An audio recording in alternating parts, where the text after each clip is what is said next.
What if your loved one was suffering silently with post-traumatic stress and you didn't know how to help?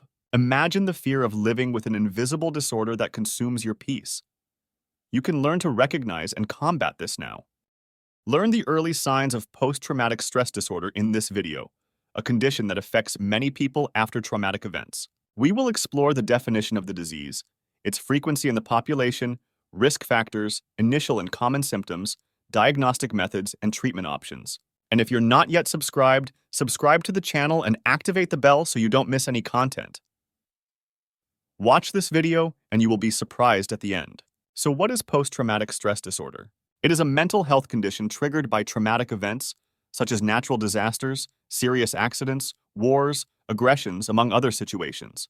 People with this condition relive the traumatic experience through flashbacks, nightmares, and intrusive thoughts, which can cause great distress and interfere with daily activities. What is the frequency in society? It is a relatively common condition. Studies indicate that around 7 to 8% of the general population will experience it at some point in their lives.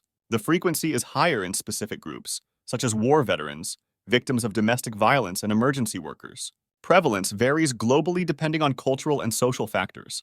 What are the associated risk factors? Several factors can increase the risk of developing this disease. Repeated exposure to traumatic events, the intensity of the trauma, and the presence of other mental health conditions such as depression and anxiety are important aspects. Biological factors, such as genetic predisposition, and social factors, such as lack of social support, also play a significant role.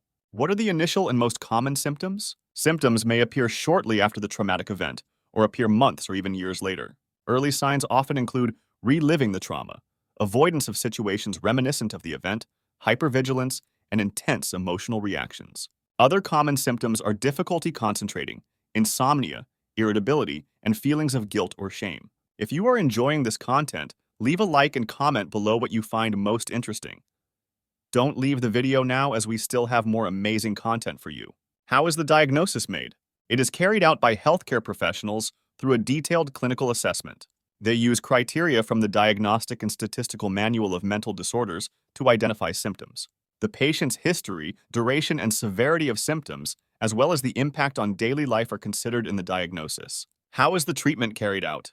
It usually includes a combination of therapies and medications. Cognitive behavioral therapy is one of the most effective approaches, helping patients process trauma and change negative thought patterns. Medications, such as antidepressants, can alleviate symptoms. Other therapeutic options include exposure therapy, eye movement desensitization, and reprocessing, and group therapy. What are the recommendations for the population and families? For the general population, it is essential to raise awareness of this condition and offer support. Families should encourage seeking treatment and provide a safe and understanding environment.